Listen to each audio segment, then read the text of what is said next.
Il y a un moment dans la vie où tu sens que tu ne peux plus continuer comme avant.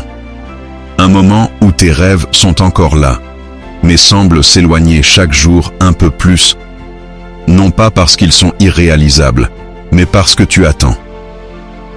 Si tu ne prends pas ça au sérieux, alors tes rêves resteront à l'état de simples souhaits. Tu veux des résultats? Commence par la discipline. Tu veux la paix intérieure? Travaille ton self-control. Tu veux être libre? Prends tes responsabilités. Assez attendu le moment parfait. Assez de dépendre de ton humeur. Pousse-toi, force-toi, engage-toi. Développe ce caractère inébranlable, celui de quelqu'un qui ne lâche rien, de quelqu'un de présent, de quelqu'un qui chaque jour avance sans excuse. Personne ne viendra te sauver. Personne ne fera le travail à ta place. Personne ne te motivera chaque jour pour devenir cette version puissante de toi-même. Tu es ton propre projet, le plus important de ta vie, car c'est là que naît la vraie transformation. Avant que cette vidéo ne commence, je veux que tu fasses quelque chose de simple, mais puissant. Descends dans les commentaires et écris. À partir de cet instant, je me promets d'avancer avec chaque petit pas. Fais-le, pas juste pour commenter, mais pour l'inscrire en toi. Quand tu l'écris, tu le déclares. Quand tu le déclares, tu l'intègres. C'est une manière de reprogrammer ton esprit, de dire clairement à ton cerveau « Voilà qui je suis désormais. Voilà ma voix. » Ne sous-estime jamais le pouvoir d'une phrase écrite avec intention. Le changement commence souvent ainsi, par une décision, par une parole, par une action. Prends ta vie au sérieux, pas parce qu'elle est un fardeau, mais parce que c'est un cadeau précieux et limité. Ta vie, c'est un voyage unique et spécial. Chaque petite action, chaque choix que tu fais aujourd'hui trace ton avenir. Alors, si toi tu ne prends pas ta vie au sérieux, qui le fera pour toi? Beaucoup vivent comme s'ils allaient être là pour toujours, comme si le temps était infini, mais il ne l'est pas. Chaque jour est une opportunité. Pas de devenir parfait, mais de devenir plus fidèle à ce que tu sais être possible en toi. Regarde-toi dans le miroir. Pose-toi cette question simple. Est-ce que je grandis ou est-ce que je survis? La croissance ne se produit jamais par hasard. Elle se produit parce que tu l'as choisi. Et ce choix demande intention, discipline et engagement. Prendre ta vie au sérieux, c'est ne plus chercher d'excuses. C'est assumer ton histoire, même les chapitres les plus sombres. On ne commence pas tous au même point, mais ce qui compte, c'est la direction que tu choisis à partir de maintenant. Et cette direction exige du travail. Même quand tu es fatigué, même quand personne ne regarde, même quand les résultats tardent à venir. C'est dans ces instants que ton caractère se forge. Rêver d'un avenir plus grand pour toi et ceux que tu chéris n'a rien d'égoïste. C'est le signe que tu regardes plus loin que le présent. C'est le début de ta vision. Cela veut dire mettre des limites, dire non à la facilité, s'entourer de gens qui construisent et parfois s'éloigner de ceux qui détruisent. Cela veut dire lire pendant que d'autres se perdent dans le divertissement, travailler pendant que d'autres se reposent, économiser pendant que tout le monde dépense. Non pas par frustration, mais parce que tu bâtis quelque chose de plus grand, quelque chose qui en vaut la peine. Comprends une chose essentielle. Ce que tu construis aujourd'hui portera ses fruits demain. L'effort n'apporte pas toujours de résultats immédiats, mais il finit toujours par porter ses fruits. Ce qui te semble difficile aujourd'hui fera un jour partie de ton histoire de dépassement. Chaque pas compte, chaque petite victoire, chaque habitude que tu développes, chaque tentation que tu surmontes, ce sont des briques qui construisent une vie solide, stable et alignée. Ton ennemi n'est ni le monde, ni les autres.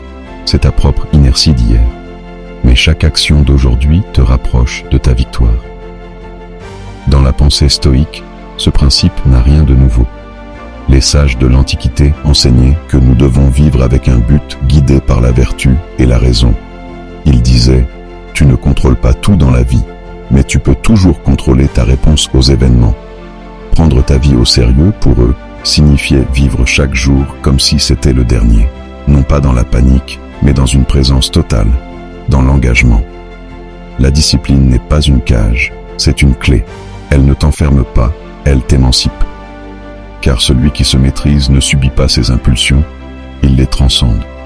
Il ne dérive pas au gré de ses envies. Il tient fermement la barre de sa vie, alors ne prends pas ta vie au sérieux uniquement quand tout s'effondre. Ne commence pas à changer quand il est trop tard. Commence maintenant. Si tu vis chaque jour avec une intention claire, si tu choisis d'avancer un peu, si tu refuses de te contenter de la moyenne, alors un jour tu te remercieras. Pas pour avoir eu une vie facile, mais pour avoir eu le courage de construire, de miser sur toi, sur ton avenir, sur ce que tu laisseras derrière toi. Parce qu'en fin de compte, ce que tu fais de ta vie, ta seule vie, est ce qui compte vraiment. Travaille plus sur toi-même que sur ton emploi. Tu travailles dur, tu arrives à l'heure, tu remplis tes tâches, tu encaisses la pression, tu fais des heures supplémentaires. Mais pendant que tu construis la carrière d'un autre, qui construit la tienne? Tu donnes le meilleur de toi pour ton travail, mais donnes-tu le même engagement à ta propre évolution? Parce que le vrai progrès ne se mesure pas qu'en productivité. Il se mesure en clarté d'esprit, en maîtrise de soi, en valeurs que tu incarnes, même en dehors du bureau. Travaille sur toi, chaque jour.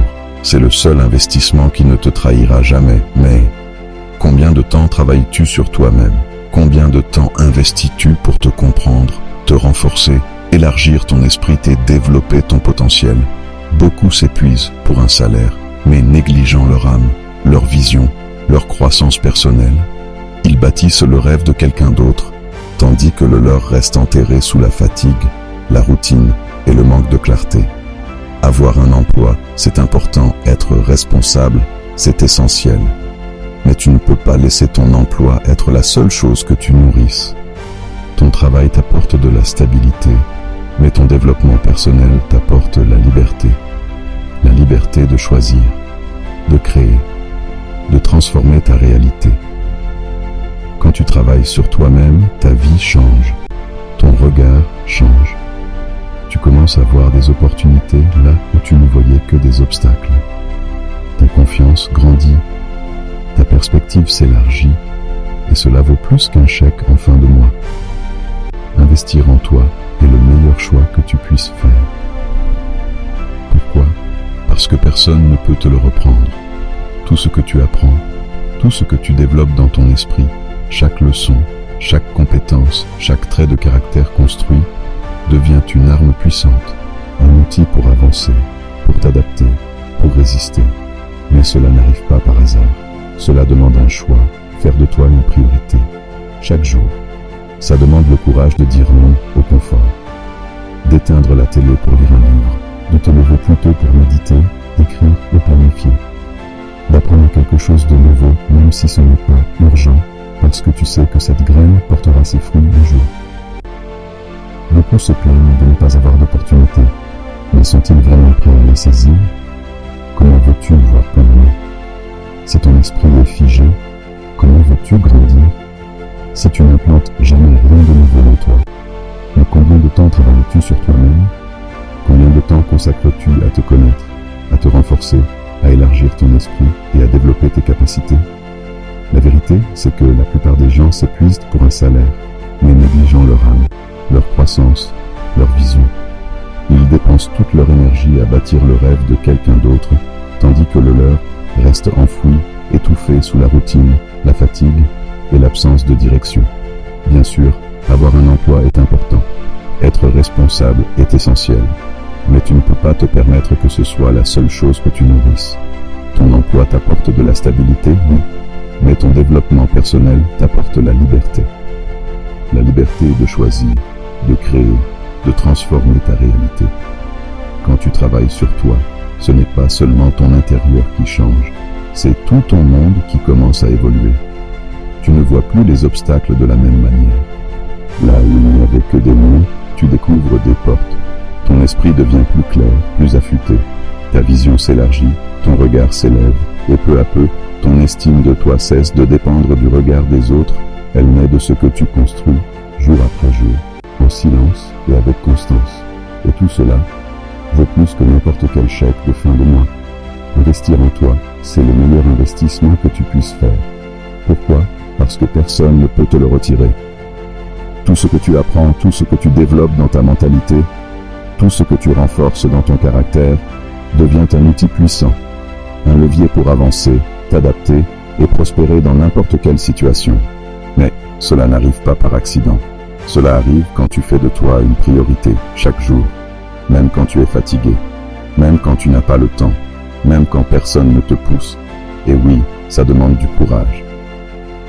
Le courage d'éteindre la télé pour ouvrir un livre, de te lever un peu plus tôt pour méditer, écrire ou planifier, d'apprendre quelque chose de nouveau, même si tu n'en as pas encore besoin, parce que tu sais que la connaissance est une graine qui fleurira au moment juste. Beaucoup se plaignent de ne pas avoir d'opportunités, mais quand elles se présentent, savent-ils vraiment les reconnaître? Et surtout, ont-ils le courage de les saisir? Comment espères-tu voir plus loin si ton esprit reste figé? Comment peux-tu grandir si tu ne sèmes rien de nouveau en toi? La clé réside dans un changement de mentalité, passer de vivre pour remplir des obligations à se construire de l'intérieur. Améliore tes compétences. Apprends à mieux communiquer. Prends soin de ta santé physique et émotionnelle. Entoure-toi de personnes qui t'élèvent, pas de celles qui te vident. Pose des questions, cherche des réponses et surtout, reste humble, car l'apprentissage ne s'arrête jamais. Travaille sur toi-même comme si tu étais ton propre projet, le plus important de ta vie, car tu l'es vraiment. Ne te contente pas d'exister dans la zone de confort. Sors-en. Défie-toi. Expose-toi à l'inconfort. Étudie de nouveaux domaines. Écoute des idées différentes des tiennes. Cherche plus que du divertissement. Cherche la sagesse. Pendant que certains se contentent de survivre, toi, tu t'éveilles. Pendant que d'autres stagnent, toi, tu évolues. Ce n'est pas de l'égoïsme, c'est de la responsabilité envers toi-même. Le stoïcisme nous enseigne que la vraie richesse est intérieure, que le travail le plus noble est celui que l'on fait sur soi-même. Cultiver le caractère, la raison, l'autocontrôle et la vertu vaut plus que tous les diplômes ou salaires du monde. Épictète le disait, nous ne contrôlons pas les événements extérieurs, mais nous pouvons contrôler le jugement que nous leur portons. Et cela, ça se prépare. Parce que lorsque tu changes de l'intérieur, tout ce que tu peux accomplir à l'extérieur se transforme aussi. Pose-toi cette question sincère. Que se passerait-il si tu te consacrais 1 heure par jour à toi-même? Pas pour te distraire, mais pour te développer. Réfléchir, étudier, observer. Grandir. Où en serais-tu dans 3 mois, 6 mois, dans 1 an? Le changement serait inévitable. Non pas parce que le monde aurait changé, mais parce que toi, tu aurais changé. Et c'est ça, le véritable pouvoir. Devenir une personne capable de créer des opportunités au lieu d'attendre qu'elles tombent du ciel. Apporter de la valeur plutôt que de toujours la réclamer. Vivre avec intention et non en tuant le temps. Travaille plus sur toi que sur ton emploi. Parce que le jour où cet emploi prendra fin, il ne te restera que la personne que tu es devenue. Et si tu as fait le travail intérieur, tu n'auras rien à craindre. Tu sauras que tu possèdes les outils, la vision et la mentalité pour repartir de zéro, n'importe où, et bâtir quelque chose d'encore plus grand. Si tu as déjà décidé à l'avance de ce que tu feras dans une situation donnée, tu n'as plus qu'à exécuter. Plus de débat intérieur, et là où il n'y a pas de débat, il y a de l'action. Ce type d'intention rend tes habitudes plus stables car tu n'improvises pas. Tu n'attends pas que tout soit parfait pour bouger. Tu as mis en place un système interne, une structure qui te guide quoi qu'il arrive à l'extérieur. Par exemple, au lieu de dire « je ferai du sport quand j'aurai le temps », tu te dis « s'il est 7 du matin, alors j'enfile ma tenue et je vais m'entraîner ». Simple, mais puissant. Parce que l'action est déjà définie, il ne reste plus qu'à la suivre. Et cette stratégie ne fonctionne pas seulement pour les routines. Elle est aussi redoutablement efficace dans les moments difficiles. Si je reçois une critique, alors je me donne 10 secondes avant de répondre. Si je suis tenté d'abandonner, alors je me rappelle pourquoi j'ai commencé. Ces intentions, appelées « si », alors, ne servent pas seulement à la productivité, elles sont aussi des outils émotionnels, des ancrages pour garder le contrôle quand ton esprit veut tout lâcher. Commence petit. Tu n'as pas besoin de tout révolutionner. Établis 2 ou 3 intentions simples, écris-les, relis-les chaque matin, répète-les mentalement et surtout, honore-les. Chaque fois que tu respectes une intention que toi-même... Comment construire cette mentalité? D'abord, en acceptant que l'inconfort fait partie de la croissance. La difficulté n'est pas le signe que tu échoues, c'est le signe que tu avances. Il est temps de cesser de fuir la douleur. Regarde-la en face et demande-toi, qu'est-ce que je dois apprendre ici? C'est à partir de là que le vrai changement commence. Quand tu rediriges ton attention, non pas vers ce que tu perds, mais vers ce que tu peux apprendre, transformer, construire. Ton attention détermine ton expérience. Si tu considères un défi comme une punition, tu souffriras. Mais si tu le vois comme un entraînement, tu grandiras. Abandonne cette mentalité du tout ou rien. Tu n'as pas besoin d'être parfait, tu as juste besoin de continuer. Un mauvais jour ne veut pas dire que tout est fichu. Un échec ne signifie pas que tu es incompétent. Cela veut simplement dire que tu es en chemin, un chemin qui te façonne. Chaque jour où tu refuses d'abandonner, ton mental devient plus fort. Chaque fois que tu choisis d'apprendre plutôt que de te plaindre, ton caractère s'affirme. C'est ça, une mentalité inébranlable. Elle ne se forge pas dans le confort, mais dans la tempête. Selon la philosophie stoïcienne, cette vision est essentielle. Marc Aurèle disait que l'âme se renforce en résistant. Il ne faut pas souhaiter que la vie soit plus facile, mais que toi, tu sois plus fort. Les stoïciens ne fuyaient pas les épreuves. Ils les affrontaient avec vertu. Pour eux, la vraie liberté ne réside pas dans l'absence de souffrance, mais dans la maîtrise de l'esprit qui l'interprète. Quand tu atteins ce niveau de clarté intérieure, plus rien ne peut vraiment t'arrêter. Tu pourrais tout perdre à l'extérieur. Mais si tu restes solide à l'intérieur, tu as déjà gagné. Fais du progrès ton objectif. Ne cours pas après des résultats immédiats. Concentre-toi sur l'amélioration continue. Apprends à te faire confiance. Pas parce que tout va bien, mais parce que tu sais que tu n'abandonneras pas. Il y aura des moments de doute, des jours sombres. Mais si ta mentalité est ancrée, tu avanceras. Pas grâce à la motivation, mais grâce à la conviction. Le talent peut ouvrir des portes, mais seule une mentalité solide te permet d'y rester. L'enthousiasme peut lancer un projet, mais seule la résilience permet de le faire durer. Alors entraîne ton esprit comme le muscle le plus précieux que tu possèdes, parce que c'est exactement ce qu'il est. Et lorsque tu le feras, tu comprendras qu'il n'existe aucun obstacle trop grand pour quelqu'un qui a décidé de ne jamais se briser. N'apprends pas pour apprendre. Relie chaque chose que tu apprends à un but précis. Tu veux entreprendre? Alors étudie le business, le leadership, la finance. Tu veux mieux communiquer? Plonge dans le langage, écoute des discours, analyse comment les messages sont construits. Tu veux te comprendre en profondeur? Explore la psychologie, la philosophie, l'écriture introspective. Fais-le chaque jour, même un peu, parce que la connaissance ne s'accumule pas d'un coup. Elle se construit dans la constance, pas dans la précipitation. Adapte ton apprentissage à toi. Nous n'apprenons pas tous de la même façon. Certains retiennent mieux en lisant, d'autres en écoutant, en écrivant ou en enseignant. Apprends à te connaître. Crée un système d'études qui te correspond. Élabore tes propres routines d'apprentissage et ne compte pas sur la motivation. Elle fluctue. Fais-le parce que tu sais que c'est essentiel. Fais-le parce que tu as pris un engagement envers toi-même et c'est cet engagement qui te distingue. Celui qui s'auto-éduque a toujours une longueur d'avance.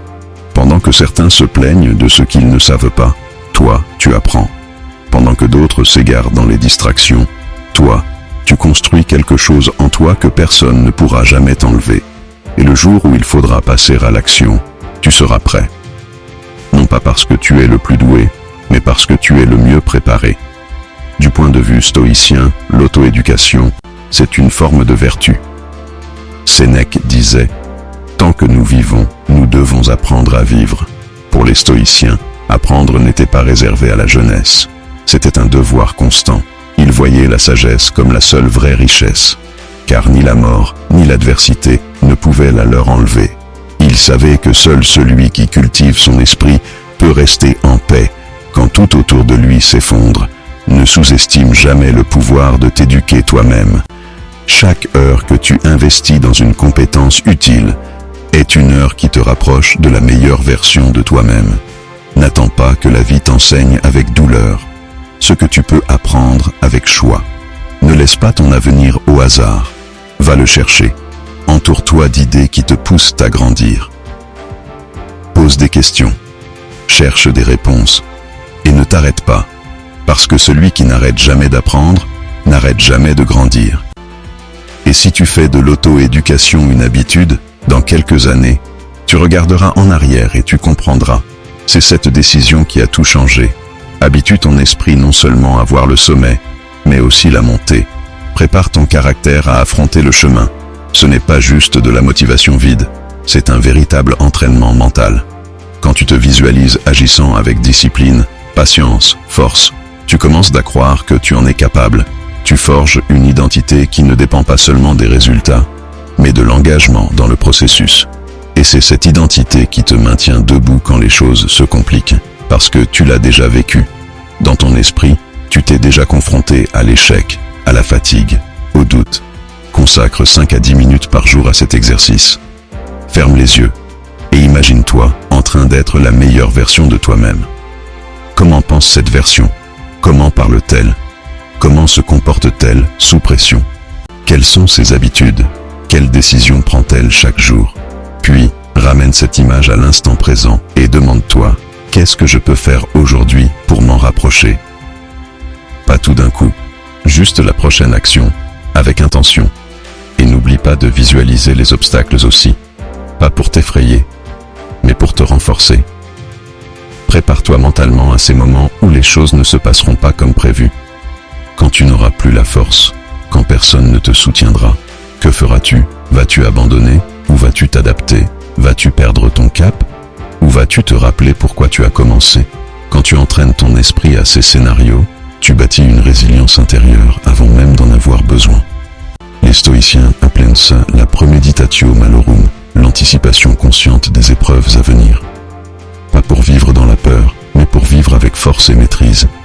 Sénèque en parlait. Il conseillait de s'imaginer les coups du sort, non pour les redouter, mais pour ne pas en être surpris. Les stoïciens n'étaient pas pessimistes, ils étaient stratèges de l'âme.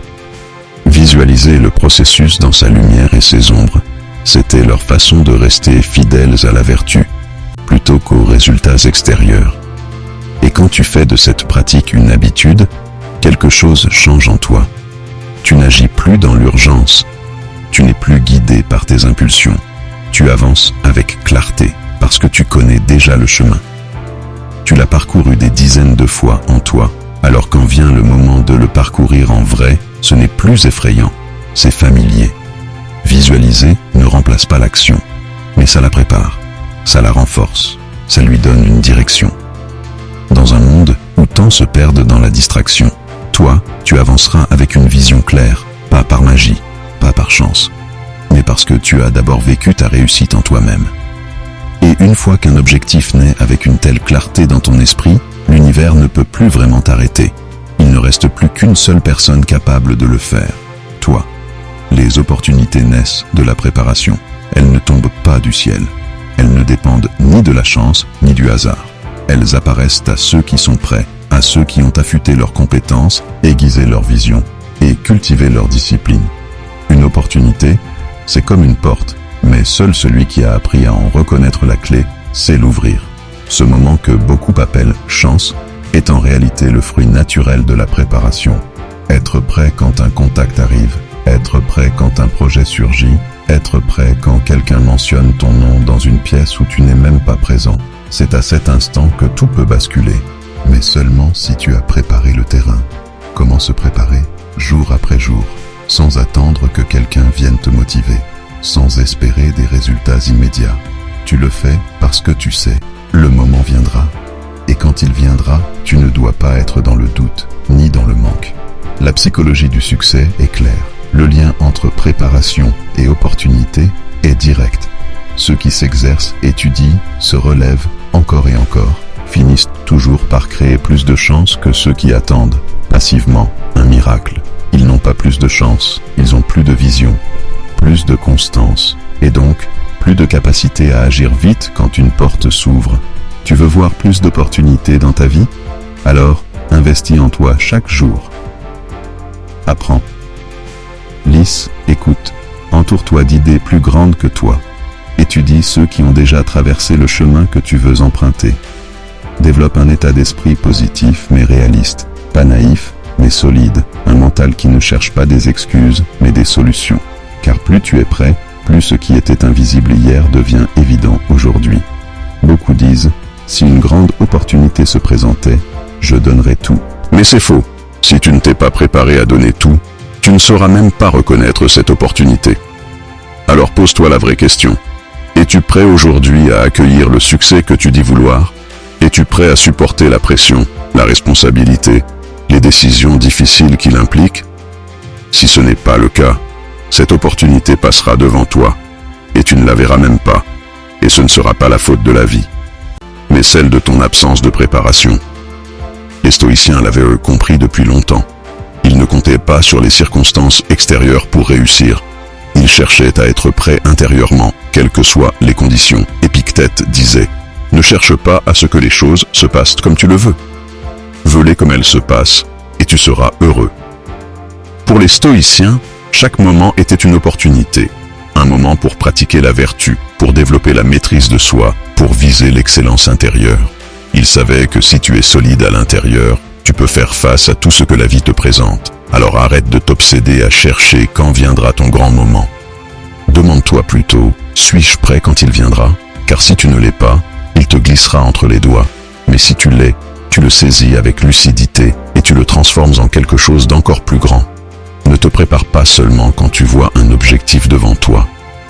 Prépare-toi tout le temps, car ce n'est pas celui qui attend, mais celui qui s'entraîne, qui finit par recevoir. Et si aujourd'hui tu fais ta part, alors demain, les opportunités ne seront plus une question de chance, mais le résultat inévitable de ta préparation.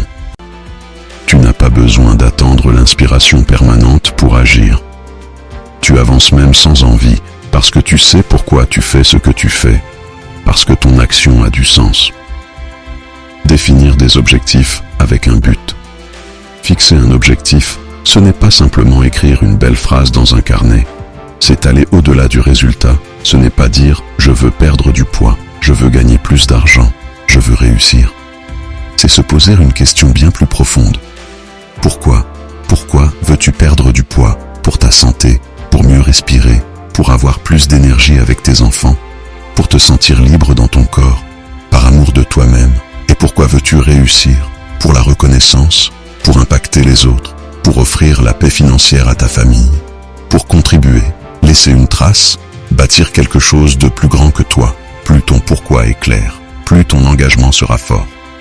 Parce que les jours difficiles arriveront, et ce jour-là, seul ton but profond pourra te retenir de tout abandonner. Avoir un objectif sans but, c'est fragile. Avoir un objectif ancré dans un sens, c'est inarrêtable. Et plus encore, tes objectifs doivent être alignés avec ton identité. Ce ne sont pas juste des choses que tu voudrais accomplir. Ils doivent refléter la personne que tu veux devenir. Si tu dis que tu veux être discipliné, alors tes objectifs doivent être cohérents avec tes valeurs. Ils ne doivent pas être une envie passagère, mais une extension naturelle de ton essence. Quand un objectif s'enracine dans tes principes, il cesse d'être négociable, il devient non optionnel. Il fait partie de ton chemin. Pas un simple caprice du 1er janvier. Alors oui, écris tes objectifs, mais surtout, écris pourquoi ils sont importants pour toi. Ne te contente pas d'y penser, mets-les sur papier, noir sur blanc, parce qu'en écrivant, tu clarifies ta vision, tu te confrontes à toi-même, tu révèles ce qui est superficiel et ce qui est vital. Demande-toi, qu'est-ce que cela va réellement changer dans ma vie?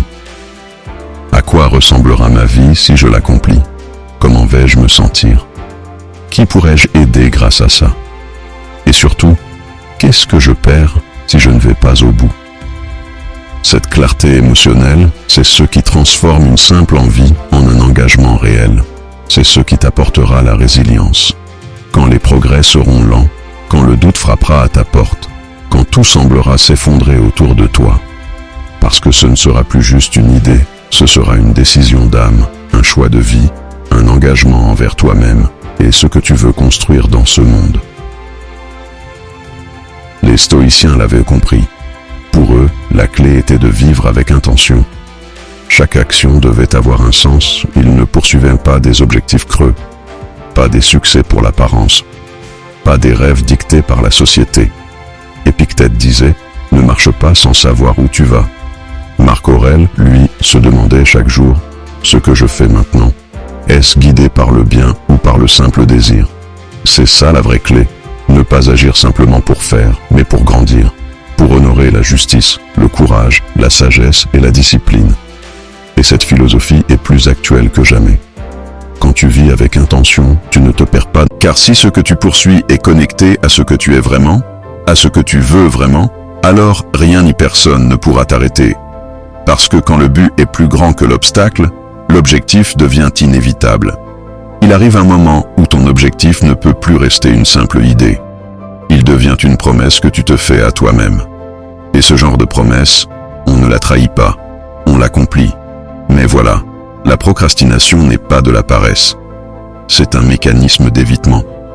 Tu ne repousses pas parce que tu t'en fiches, mais parce que quelque chose t'effraie derrière. Peur d'échouer, peur de mal faire, peur de commencer quelque chose que tu ne termineras peut-être pas. Ce cocktail de peur, de doute et d'indécision devient une barrière invisible. Elle t'enferme dans l'inaction, et plus tu fuis, plus cette barrière se renforce. Pendant ce temps, tes objectifs refroidissent, tes rêves s'étiolent, et ta confiance en toi s'effrite. Mais sortir de ce piège ne demande pas une révolution intérieure. Tu n'as pas besoin de tout changer en un jour. Tu as besoin de petites victoires régulières. Parce que même une infime action a le pouvoir de briser l'inertie. La règle des 2 minutes. Quand une tâche te bloque depuis longtemps, promets-toi simplement de la commencer. Pour 2 minutes. Pas plus. Dis à ton esprit, je ne vais pas tout faire. Je vais juste m'y mettre un peu. Et là, quelque chose se passe. Le simple fait d'entrer en mouvement crée une dynamique. Une fois lancé, il devient bien plus facile de continuer. Ce qui compte, ce n'est pas d'aller au bout. C'est de commencer sans pression, sans perfection, sans exigence. Juste briser cette première résistance. Car souvent, ce qui nous bloque, ce n'est pas la tâche en elle-même, mais l'image déformée qu'on s'en fait. On l'amplifie, on l'exagère, on en fait un monstre. Mais une fois qu'on s'y met, on se rend compte, ce n'est pas si terrible, je suis capable. J'avais juste besoin de faire le premier pas, fragmenter l'effort. Une autre méthode puissante, fractionne. Au lieu de te dire « écrire un livre », dis-toi « écrire 100 mots ». Ne dis pas « réorganiser ma vie », dis simplement « ranger mon bureau ». En rendant l'objectif plus petit, tu élimines l'excuse. Chaque micro-pas crée de l'élan, et l'élan, c'est le carburant de la motivation. Plus tu avances, même un peu, plus ton esprit retrouve confiance. Tu déclenches un cercle vertueux, clarté, action, motivation, réaction. Ne te juge pas, observe-toi. Tu as procrastiné, ne te flagelle pas. Demande-toi plutôt, qu'est-ce que j'essaie d'éviter? Quelle peur m'empêche d'avancer? Quelle émotion suis-je en train de fuir? Souvent, le simple fait de nommer une peur lui fait perdre son pouvoir. Tu n'as pas besoin d'éliminer l'inconfort, juste d'avancer avec lui. Parce que l'action ne dépend pas de ta motivation, elle dépend de ta décision. Les stoïciens l'avaient compris. Les stoïciens n'attendaient pas l'envie pour agir. Ils savaient que la vie est courte, que le temps est compté, et que chaque jour dans l'indécision est un jour perdu. Marc Aurèle écrivait « Ne gaspille pas le peu de vie qu'il te reste à débattre de comment il faut vivre. Vis. » Pas besoin de grands discours, juste faire ce qu'il y a à faire, même sans envie. Parce que ce qui est juste ne dépend pas de ton humeur, mais de ton engagement. Un pas, juste un pas. Alors, la prochaine fois que tu te sens coincé dans la procrastination, souviens-toi, tu n'as pas besoin de tout accomplir maintenant. Tu as juste besoin de faire le premier pas. Tu n'as pas besoin de motivation intense. Tu as juste besoin de bouger pendant 2 minutes. Fais-le, jour après jour, sans pression, sans jugement.